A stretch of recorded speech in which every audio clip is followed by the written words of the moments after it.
আমার husband BA6493 6493, তার বিয়ে নাম্বার SM মাহবুবুল মুরাদ। সে 47 লং কোর্সের অফিসার। এবং আমি ময়ূরাক্ষী সোনিয়া আজকে আপনাদের সবার সামনে আসছি। আজকে আমি ভিক্টিমাইজ বলে আমার হাজব্যান্ডকে মে মাসের 16 তারিখে FDCM করে ধরে নিয়ে যাওয়া হয় এবং মেঘনা গ্রুপে নাকি কর্মচারীর বাসা থেকে সে 200 কোটি টাকা মেরে দিছে এবং তাকে নিয়ে যাওয়া হয়। এরপর থেকে আমার জীবন যুদ্ধ শুরু হয়েছে এবং আমি বাসা থেকে আমার 25 মিনিটের সময় দেওয়া হয় এবং বের করে দেওয়ার কথা বলা হয়, কিন্তু আমি বের হয়ে যেতে পারার জন্য রাত দুপুরবেলা আমি ছুটাছুটি করা শুরু করে দিই, কিন্তু কোনো কাজ হয় না, কোনো কিছুই আমি করতে পারি না। তখন আমার সবাই মিলে ওনাদের পা হাতটা জড়ায় ধরে আমি থাকার চেষ্টা করি। তারা আমার করুণা করে বলছে যে থাকেন। সেইখানে যে আমি যে তাদের যে টার্গেট ছিলাম এটা আমি জানতাম না এবং আমি বুঝতে পারি নাই। আমাকে 25 তারিখে বাসায় এখানে থাকার আশ্বস্ত করে ব্রিগেডিয়ার জেনারেল আশরাফুজ্জামান আশা, স্টেশন কমান্ডার হিসেবে, এবং লগ এরিয়া। তারা সবাই মিলে বলছে যে আমি এখানে থাকতে পারবো এবং ব্যবস্থা করতে পারবো। আমি স্বপ্নচূড়া 2 502 নির্ঝর এরিয়াতে আসি এবং আমি এখানে থাকার চেষ্টা করছি। তারপরে তারা আমাকে দিয়ে এখানে রাখার কিছুদিনের মধ্যে আমার 7 জুন আমি আশরাফুজ্জামান আশা ব্রিগেডিয়ার জেনারেল, সে আমাকে টার্গেট করা ছিল এবং সে আমাকে রেপ করে। আমাকে যখন রেপ করছে আমাকে বলছে তুই কাউকে বলবি না, তোর বললে কিন্তু তুই এখানে গুম করে ফেলা দেবো। আমি ভয় কারোর কাছে বলতে পারি নাই, কারণ আমার কোনোভাবে কোনো আত্মীয় স্বজন বাপ মা কেউ বেঁচে নাই। আমার বাবা মা মরে গেছে, কেউ নাই আমার। আমি করতে বাধ্য হয়েছি, তাদের আমাকে ভয় দেখানো হয়েছে। আমার মেয়ে ছোট বাচ্চা, আমি কার কাছে দেবো? কেউ তো নাই। পরে তাকে আমি 10 জুন আমাকে জোরপূর্বক আমাকে ভয় পেতে দেখে কনভিন্স করার পরে সে আমাকে ডিভোর্স দিয়েছে। তারপরে আমি তাকে বিয়ে করছি এবং সে আমাকে বিয়ে করছে। পরের দিনে 11 জন সে আমাকে বিয়ে করছে। বিয়ে করার পরে সে তার মতো, আমি আমার মতো আসি এবং তারপরে সে আমাকে ওই স্ত্রীর অধিকার নিয়ে ভোগ করে। সে আমাকে ফ্যাসিলিটি তো দেয়ই নাই, কোনো কিছু করে না। যখনই বলে আপনি না আমার গার্জিয়ান, আপনি না আমার ব্যবস্থা করবেন, এরপরে জানাজানি হয়, আমি প্রেগনেন্ট হয়ে যাই। যখন সে বুঝতে পারে আমি প্রেগনেন্ট, তারপরে সে ব্যবস্থা করে বলে যে এখনই ব্যাকডেটেড করে তালাকের কাগজ রেডি করতে হবে, তা না হলে সমস্যা আসছে। তার চাকরির সমস্যা আমার বন্ধু বান্ধবরা দিয়ে সে তালাকের কাগজ আনার ব্যবস্থা করে দিয়ে সে ওইটা চাকরি নিয়ে কি করছে আমি জানি না। এর পরবর্তীতে যখন আমি বুঝতে পারি যে সমস্যা একটার পর একটা বাড়তেছে এবং কমতেছে না, তার বোন, তার 2 বোন, তার ওয়াইফ এবং সে সহ বাসায় এসে আমাকে মারধর করে আমার বাচ্চা অ্যাবর্শন হয়ে যায় এবং ঘরের মধ্যে আমার গর্ভপাত হয়ে যায়। এবং আমি ভয়ে বলি না এবং তখনও বলে গেছে যদি বলে দিস তাহলে তোকে মেরে ফেলাই দেবো, তোর বাচ্চা কুম করে। আমি এটা বলতে পারিনি, কারো কাছে বলতে পারি। CMS প্রমাণিত আছে যে আমি প্রেগনেন্ট ছিলাম 6 উইক্সে। আমাকে অমানসিক নির্যাতন করা হয়েছে। গত বছর আমাকে দেখেন মেরে এইখানে মাথা গোপাল ফোলাই দিয়েছে। যখন তার কথা রাজি হয়নি আমাকে গলা টিপে ধরছে, আমার মেয়েকে লাথি মারছে এবং বলছে তোরা যদি স্বীকার করিস বলিস তোদের ভাত বন্ধ হয়ে যাবে 2 মিনিটের মধ্যে, এখান থেকে 2 মিনিটের মধ্যে তোদের বের করে ছেড়ে দেব। কালকে আমি আর্মির ভিতরে বহুত কমপ্লেন দিয়েছি, বহুত জানার চেষ্টা করেছি, কোনো ধরনের কোনো ফ্যাসিলিটি আমি পাইনি, কোনো কিচ্ছু পাইনি, আমি কিচ্ছু পাইনি, আমার কোনো জাস্টিস দেয়নি। কালকে আমি আর্মিতে রিপোর্ট করতে যেতে চাচ্ছি, জানি না আমি ফিরে আসবো কিনা, কোনো কিছু হবে কিনা। আমি সবার কাছে আমি আবেদন করছি, আমি জানানোর চেষ্টা করছি, আমি কিছু করতে পারিনি। আমার বাসায় খাবার নাই, আমি না খেয়ে মরে যাচ্ছি। আমার সামাজিক ভাবে আমার চাকরি বাকরি নেই, আমার বাচ্চা নিয়ে কিভাবে চলবো আমি জানি না। আমার আপনারা বাঁচান, আমি কিভাবে থাকবো আমি জানি না। তার সাথে সে বলছে আমার এটা DGFI FIO লগ এরিয়া তাকে সাপোর্ট দিচ্ছে, তাকে কেউ আটকাতে পারবে না, তাকে কোনো কিছু শাস্তি দিতে পারবে না। আমি কাউকে ভরসা করতে পারতেছি না। আমি শুধু আমার বাচ্চাটা জন্য বেঁচে থেকে আমি যদি মরেও যাই, আমার বাচ্চাটা আপনারা দেখেন এই জন্য আজকে আমি আপনাদের সবার সামনে এসে বলতেছি, আমাকে বাঁচান। আমার যদি কিছু হয়ে যায় এই সেনাবাহিনী দায়ী। আমার এই আশরাফুজ্জামান আশা ব্রিগেডে জেলে উনি 36 লং করছে, উনি এখনো দায়িত্বে আছে, সার্ভিং অফিসার। আজকে আমার বিয়ে করেও বিয়ের অধিকারে বইয়ের মর্যাদাও দেয় নাই, উল্টো মারধর করে আমাকে কিছু রাখে নাই। আমি যখন বলছি আমার জীবনে কেন আপনি এটা করলেন, অনেক মেয়ে তো ছিল এবং তার স্বীকারোক্তি আছে, সে আরো মেয়েদের সাথে সম্পর্ক করছে, তার সাথে আমি ভালো আচরণ করে করছি, কিন্তু তাতে কোনো কিছু হয়নি। তার ওয়াইফ সবকিছু জানে, সবকিছু বোঝে, তারা সবাই মিলে করছে। যখন বিয়ে করছে তখন বলছে তার বউ ছিল না, আমি জানতাম না।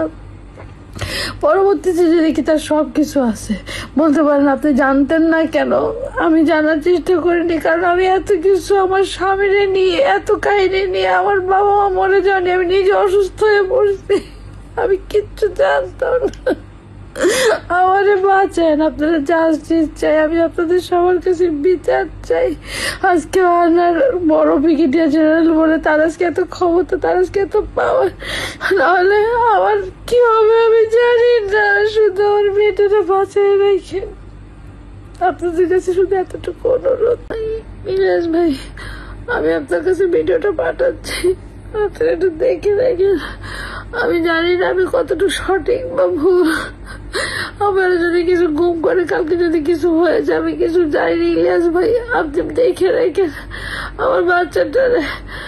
আর মিরে আপনাকে আমার লয়ারের মাধ্যমে ভিডিওটা পাঠাচ্ছি, আপনারা শুধু একটু দেখে রেখেন। আমি জানি না এর কতটুকু বিচার সালিশ আমি পাবো, আমি মরে যেতে পারি। আমাকে যেভাবে অ্যাসল্ট করা হয়েছে, আশরাফুজ্জামান আশা ব্রিগেডে জেল, উনি যেভাবে করছে আমি মরে যাবো। আপনারা একটু দেখে রাখেন আমার বাচ্চাটা। আপনার কাছে আকুল আবেদন ইলিয়াস ভাই, আপনারা জানাই রাখলাম। আসসালামু আলাইকুম। এতক্ষণ যেটা দেখলেন এটা জাস্ট একটা ট্রেলার, মূল ঘটনা আজকের ভিডিওতে আপনারা দেখবেন। যার কান্না শুনলেন তিনি একজন ব্রিগেডিয়ার জেনারেল, এর নাম হচ্ছে আশরাফুজ্জামান আশা।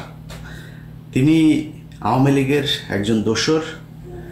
আওয়ামী লীগের বর্তমান যেই সেনা প্রধান আছেন, আওয়ামী লীগের সেনা লীগের প্রধান ওয়াকারের অত্যন্ত আস্থাভাজন, গুরুত্বপূর্ণ জায়গাতে আছেন তিনি।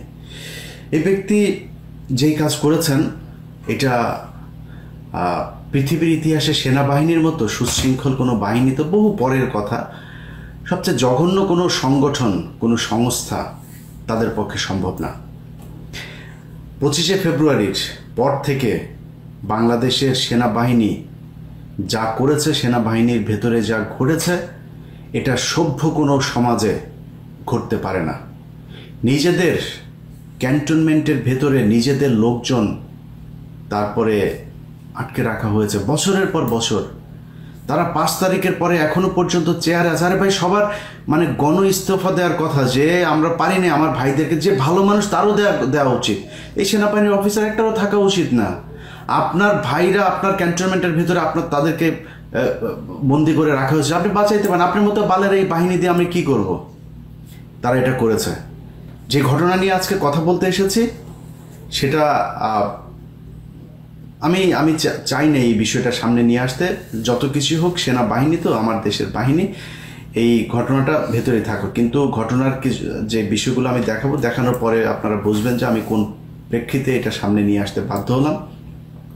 বিষয় হচ্ছে মেজর মুরাদ 25শে ফেব্রুয়ারির পর থেকে সেনাবাহিনীতে যখনই কেউ আওয়ামী লীগের কথা শুনে নাই, আওয়ামী লীগের পক্ষে কাজ করে নাই, ভারতের পক্ষে কাজ করে নাই, তাদেরকে টার্গেট করে করে তারপরে বিভিন্ন ক্রাইমের সাথে জড়িয়ে দেওয়া হয়েছে, জড়িয়ে তাদের বিরুদ্ধে মামলা দেওয়া হয়েছে। সেনাবাহিনী একটা বিশাল বড় সংগঠনের সংস্থা, এটার বিভিন্ন মানুষজন আপনার বিভিন্ন ক্রাইম করতে পারে, এগুলো বিচ্ছিন্নভাবে হতে পারে। সামষ্টিকভাবে এই পুরো সেনাবাহিনীর নিয়ন্ত্রণ নিয়েছিল ক্রিমিনালরা, যারা ভারতের পক্ষ হয়ে আমার বাংলাদেশকে তাদের কাছে ইজারা দিয়েছিল। সেই লোকগুলোই সেনাবাহিনীর মূল পদগুলোতে বসেছিল এবং এই তাদের মধ্যে এই আশরাফুজ্জামান আশা তিনি একজন। মেজর মুরাদ তার স্ত্রীকে এই আশরাফুজ্জামান আশা ধর্ষণ করেছে। আমি আবারও বলছি, মেজর মুরাদের স্ত্রীকে এই ব্রিগেডিয়ার জেনারেল আশরাফুজ্জামান আশা তিনি ধর্ষণ করেছেন। কিভাবে ধর্ষণ করেছেন, কি করেছেন সব আপনারা আজকের আমার ভিডিওতে প্রমাণ সহ তারপরে দেখবেন। গত কুরবানির ঈদের রাতে তাকে ধর্ষণ করা হয়। প্রেক্ষাপটটা আর একটু পেছনে।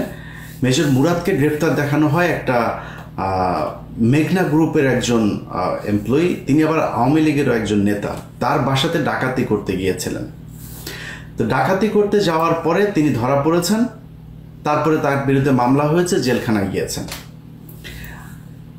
এই যে মামলাটা হলো, জেলখানায় গেলে আমরা কোনো তথ্য প্রমাণ কোনো কিছুই দেখি নাই, তিনি জেলে চলে গিয়েছেন। এর আগেও 25 তারিখের পর থেকে এই পর্যন্ত অনেক সেনাবাহিনীর অফিসার গুম হয়েছেন, খুন হয়েছেন, হদিস নাই। মেজর জিয়া, যিনি প্রচণ্ড চৌকস একজন মেধাবী দেশপ্রেমিক অফিসার, খবর নাই কোথায় আছেন।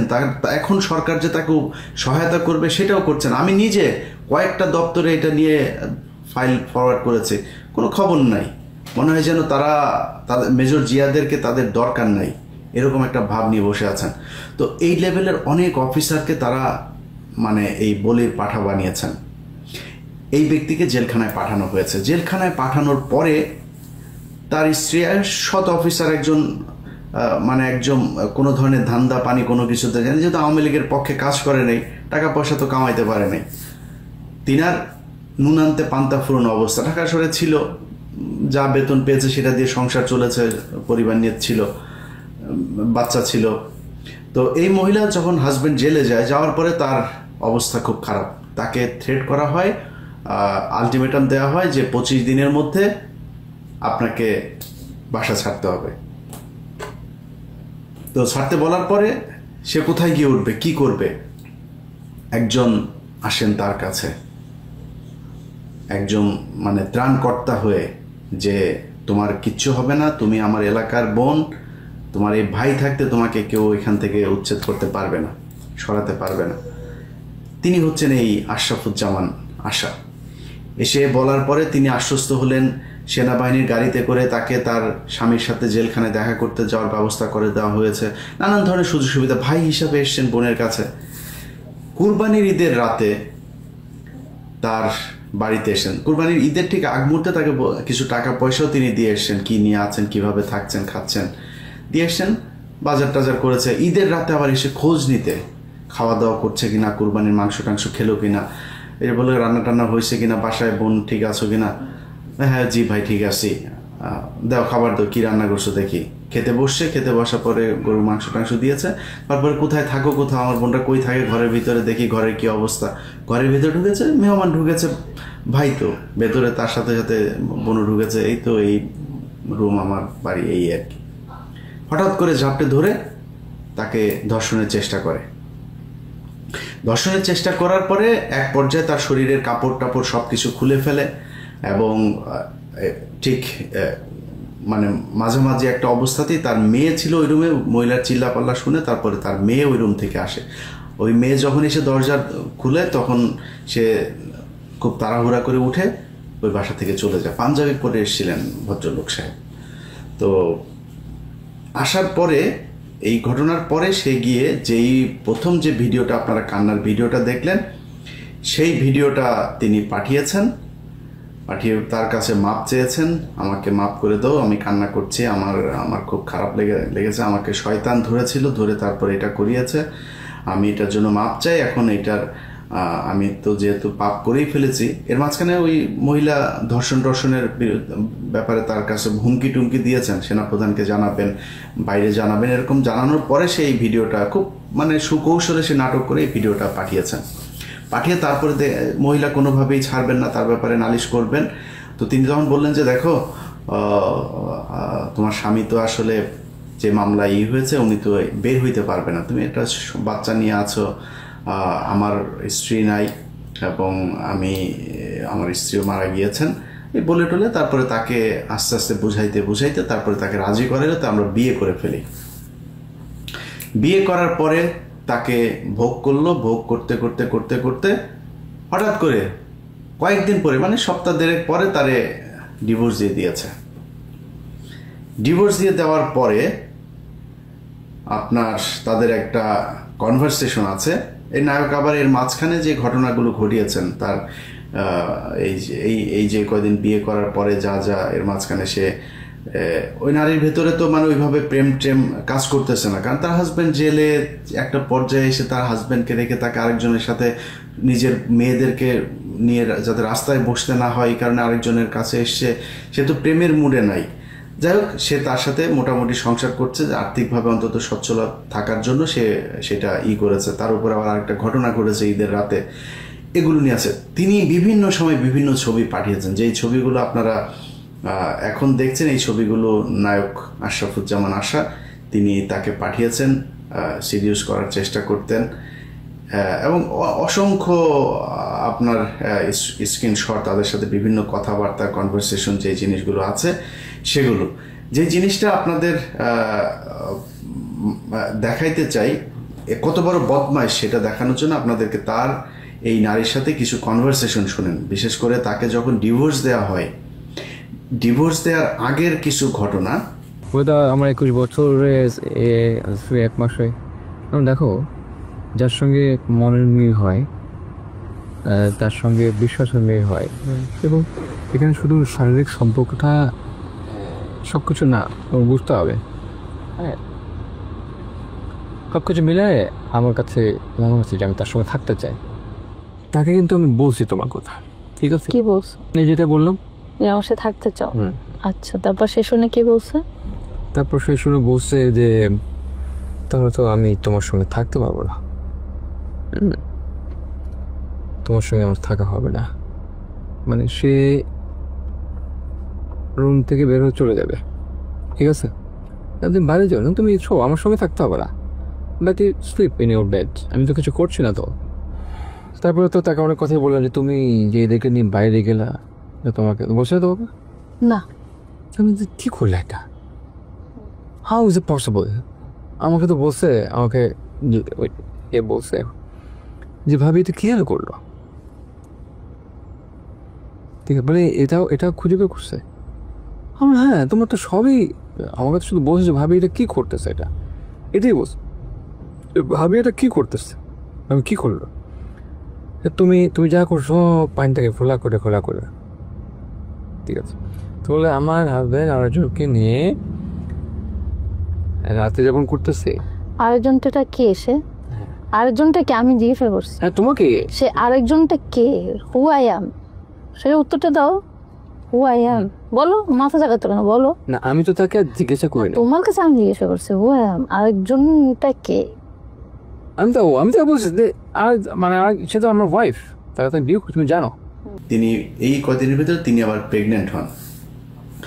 আপনারা এখন যেই নথিটা দেখছেন এটা হচ্ছে সিএমএইচ এর, তিনি যে গর্ভবতী এইটার পেপার। এই পেপারে তিনার এই কাগজটাও এটা আমরা পেয়েছি হাতে। যে কাগজটা আপনারা দেখছেন এটা হচ্ছে সিএমএইচ এর, তিনি যে প্রেগনেন্ট হয়েছেন সেটার কাগজ। এবং এইটা যখন তিনি জানানোর পরে তাকে করা হয়, তাকে মারধর করা হয়। এই আশরাফুজ্জামান আশা, তার স্ত্রী, তার বোন এবং সাথে আরো কয়েকজন এসে এনার নাম হচ্ছে ময়ূর সোনাক্ষীর বাসায় আসেন, এসে তারপরে তাকে মারধর করেন, তার মেয়েকেও মারধর করেন। মারধর করে তাকে গর্ভপাত ঘটান। এই যে গর্ভপাত ঘটিয়েছেন এইটার পরে তাদের সাথে দেখা হয় এবং উনি, এই ভদ্রমহিলা কিছু রেকর্ড নেন, তাদের সাথে যে কনভারসেশন হয়েছে এই কনভারসেশনটা শুনলে তারপরে বুঝতে পারবেন যে এই ব্রিগেডিয়ার কত বড় মাপের একটা লম্পট এবং বদমাইশ, এবং কোনো মানে ঢং টং কোনো কিছু না, মানে এমনিতেই বলে দিচ্ছেন অনর্গল তিনি, করেছি, বিয়ে করি না, করেছি, ছেড়ে দিয়েছি, ইচ্ছা হয়েছে তাই ছেড়ে দিয়েছি, এই টাইপের। আমি সেই অডিওটা একটু আপনারা শুনেন, তাহলে বুঝতে পারবেন যে সে কত বড় মাপের বদমাইশ। কি করবেন? নামো, অনেক রাত হয়ে গেছে। নামবো না তো, আমি কনভিন্স না হওয়া পর্যন্ত করবো না তো। আমি তো ধৈর্য ধারণ করে এতদিন ছিলাম, তো ধৈর্য ধারণ করার রেজাল্টে এটা হতে পারে না তো আমার সাথে। আচ্ছা ঠিক আছে, তুমি যেটা ভালো মনে করো, ভালো, আমি যেটা করছি ভালো করছি। কি করছেন বললেন? সেটা কি ভালো করছেন আর কি করছেন? তোমাকে আর কি দেখতে তো বিয়ে করছি, তারপরে এরপরে যে করতেছি পেতে শেষ আর কি। তাহলে বিয়ে করছেন তো? আর ডিভোর্স চাইছে এই জন্য বিয়ে করছি। আর ডিভোর্সটা জীবনটা চাইছে এই জন্য ডিভোর্স দিয়েছে। বিয়েটা কি ছেলে খেলা হয়েছে? হ্যাঁ, বিয়েটা ছেলে খেলা ছিল। আপনি কি আমি এটা তো অবশ্যই ছেলে খেলা না, কেন একটা সাক্ষী টাক্ষী রেখে বিয়ে করছি না। তারপরে কি মানে এটা হালাল করছেন? হ্যাঁ আমরা করছি তো। মানে 7 তারিখে হালাল করে নিলেন, হ্যাঁ এই জন্য আমাকে বিয়ে করছেন? হ্যাঁ, বিয়ে না করে কি কাজ কি পাওয়া যাবে? ও, এই জন্য হালাল করে নিয়ে খাওয়া দাওয়া শেষ এবং ছেড়ে দিচ্ছেন। কার ফোন দেখতেছ? কারটা দেখতেছেন? কি দেখতেছেন? কি দেখতেছি? কি দেখতেছি? তাহলে এতদিন ওর সাথে নাটক করছেন? কেন কেন তা কি করছেন? বিয়ে করছি, বিয়ে করে বউর সাথে যা করার সেটা করছি। বিয়ে করে বসে যাচ্ছে যা করে মানে দেখছি, মানে কি করছেন? শুধু তো শরীরটারে ভোগ করছেন, কি করছেন? এই তো শরীরটা তো বুক করা, তো বুক করা কেন? বিয়ে করলে শরীর স্ত্রীর শরীর ভোগ করা হয় না? কি? বিয়ে করলে কি স্ত্রীর শরীর ভোগ করা হয়? অবশ্যই করছেন। না না, বাকি কি করছেন? ভোগ করার বাকি কি জিনিস- করছেন? বাকি কোনটা করছেন? বাকিতে অনেকেই অনেক কিছু করতে পারে না, আমিও পাই নাই। জানিস? কে ফিনিশ? না, বাকি যা করতে হয় কি মেনটেনেন্সের কথা বলতেছো, ভরণ পোষণের কথা বলতেছো, সাংসারিক খরচ দেওয়ার কথা বলতেছো, সাপোর্ট দেওয়ার কথা বলতেছো, কোনটা তো সামাজিক পদমর্যাদা দেওয়ার কথা বলতেছো। কোনটা করছেন? হয় নাই, হয় নাই, হয় নাই। 3 মাস 10 দিনও হয় নাই। সবকিছু বিয়ের 3 মাস হয় নাই। হয় নাই। বিয়েরও হয় নাই, বিয়েরও অনেক কিছু হয় নাই, সেটাও অনেক কিছু করেন নাই, ওকে সেটাও অনেক কিছু করেন নাই আমার সাথে। ওকে, কেন করলেন? কেন করলাম? খেলা করছি, খেলা হবে কেন?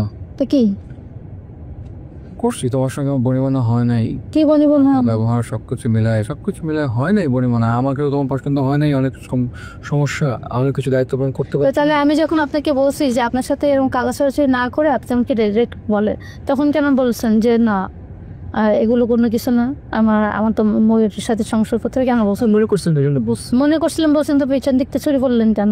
কেন ডিভোর্স দিয়ে অবস্থা পরে আপনি নাটক সাজালেন? কেন অপমান করলেন? হয়েছে দেখেই তো ডিভোর্সের কি পরিস্থিতি হচ্ছে? হয়েছে না। কি পরিস্থিতি? তুমি আমাকে নিয়ে সন্তুষ্ট না, ভরণ পোষণ দিতে পারতেছে না, সময় দিতে পারছে না, পদমর্যাদা দিতে পারতেছে না, এটা নিয়ে নানান সময় তোমার সঙ্গে আমার তর্ক বিতর্ক হচ্ছে, কথা কাটাকাটি হচ্ছে, তুমিও সাফার করতেছো, আমিও সাফার করতেছি, দুইজনে মিলে সাফার করতেছে, এই জন্য প্রেগন্যান্সিটা? হ্যাঁ, প্রেগন্যান্সিটা এই তো প্রমাণ করার সাপেক্ষ, মানে প্রমাণ করতে হবে। কি করতে হবে? প্রমাণ কিসের প্রমাণ? প্রেগনেন্সি প্রমাণ করতে হবে তো। আচ্ছা, এখন প্রমাণ চলে আসছে। কেমিস্ট থেকে ভুল বলে দিছে? ও মা, আমি কি কখনো দেখছি? তবে আসেননি কেন? দেখনি কেন? সিএমএইচ পর্যন্ত আপনাকে তো নিয়ে গেছি, আপনি আসেননি কেন পর্যন্ত? জাননি কেন? হ্যাঁ, তো চলো আমরা দেখি তোমার প্রেগনেন্সি কতটুকু ঠিক আছে।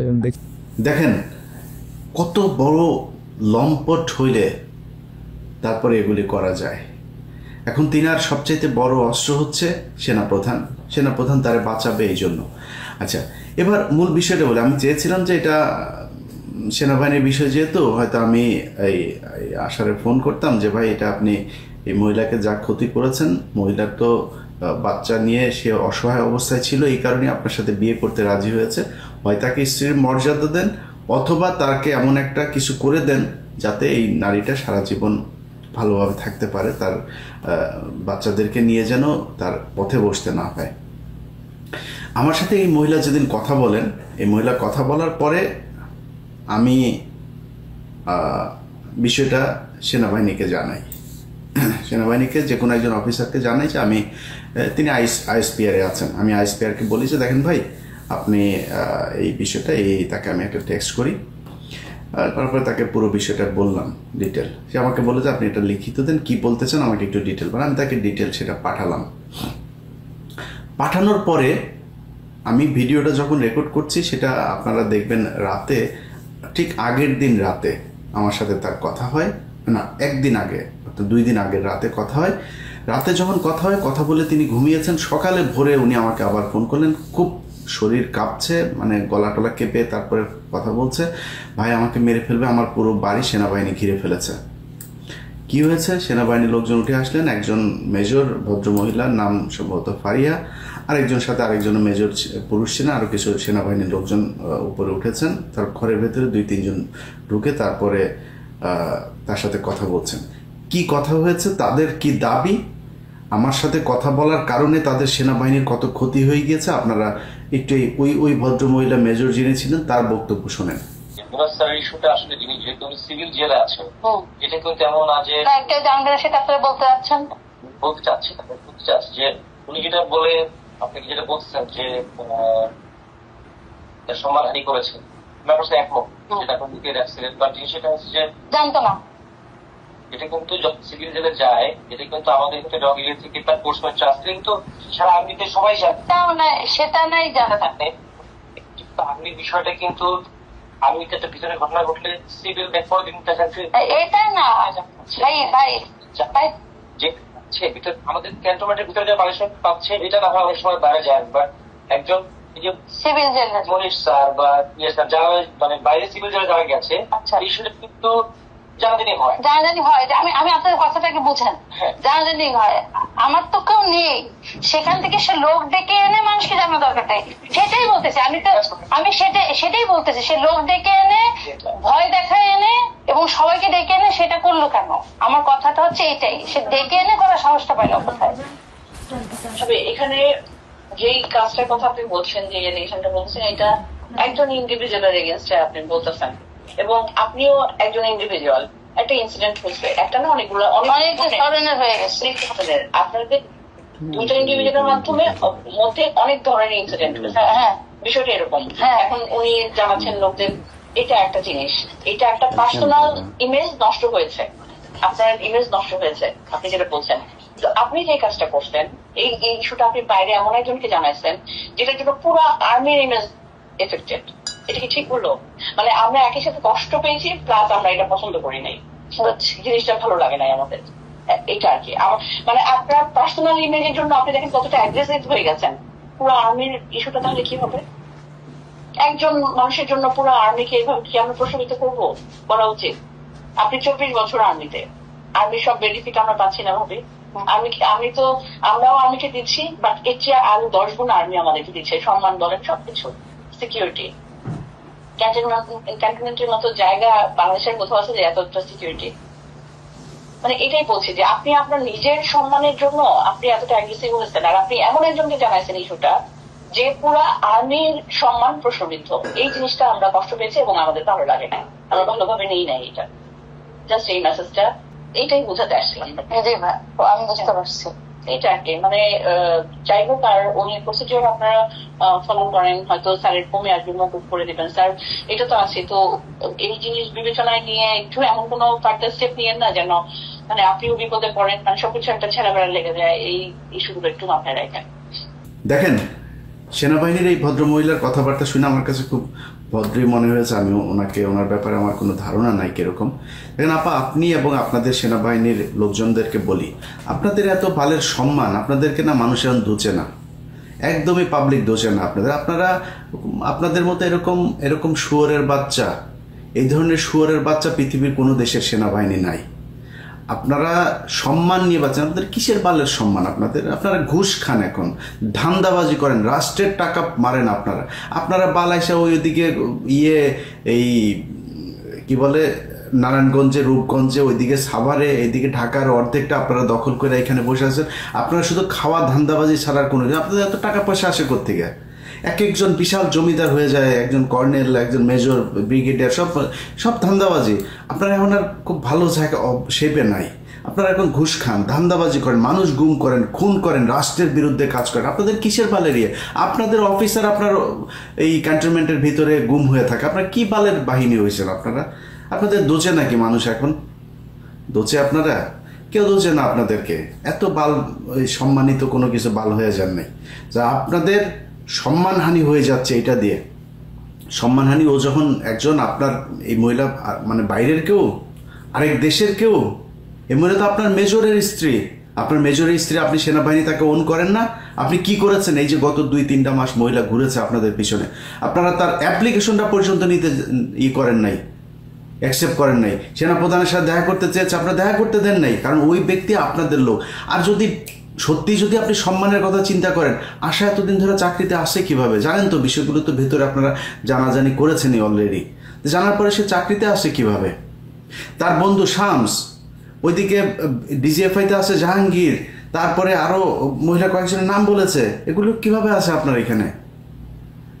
এদেরকে তো সরাইতে হবে। এদেরকে যদি না সরাই আপনি সেনাবাহিনীর সম্মান নিতে চান, আপনারা এক বালা আনছেন ওই বিডিআরের উপরে সব দোষ দিয়া আপনারা আর্মির সম্মান খোঁজেন।